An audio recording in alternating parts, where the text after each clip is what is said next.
So last week, I laid out a vision of how we could do this.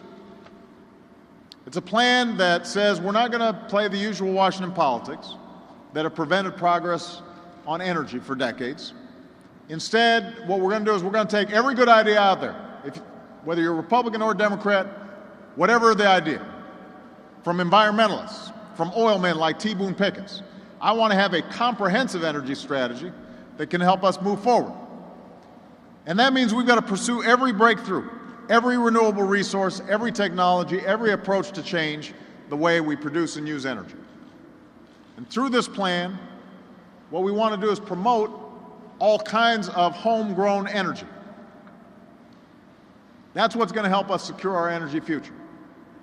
That's what's going to help us win the future. Now, first of all, what I want to do is, in a decade, I want us to have cut by 1/3 the amount of oil that we imported when I was elected to this office. I want to cut our energy imports by 1/3.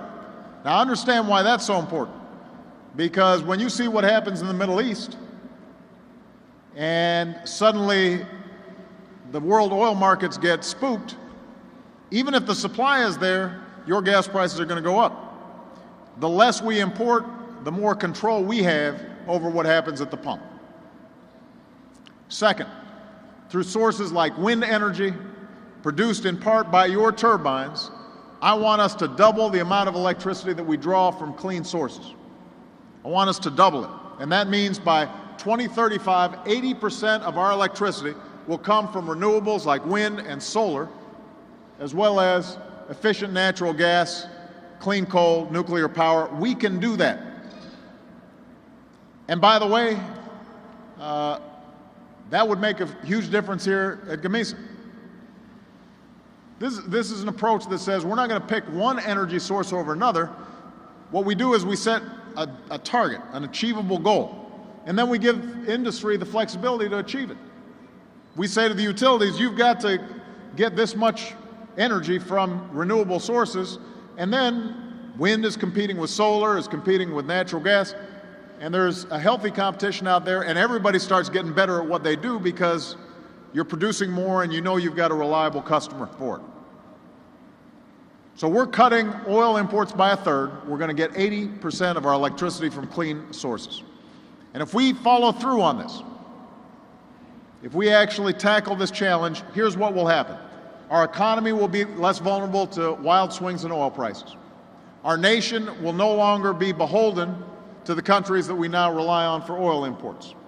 We won't be sending billions of dollars a day to the Middle East.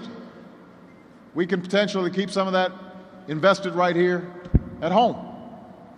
We'll reduce the pollution that's disrupting our climate and threatening the planet that we leave for our children and our grandchildren. We'll become more energy independent, and we'll spark innovation and entrepreneurship across America.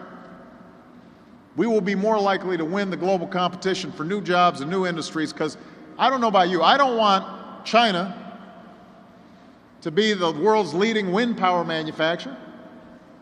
I want the United States to be the leading manufacturer of wind power. I want it made right here in the US of A.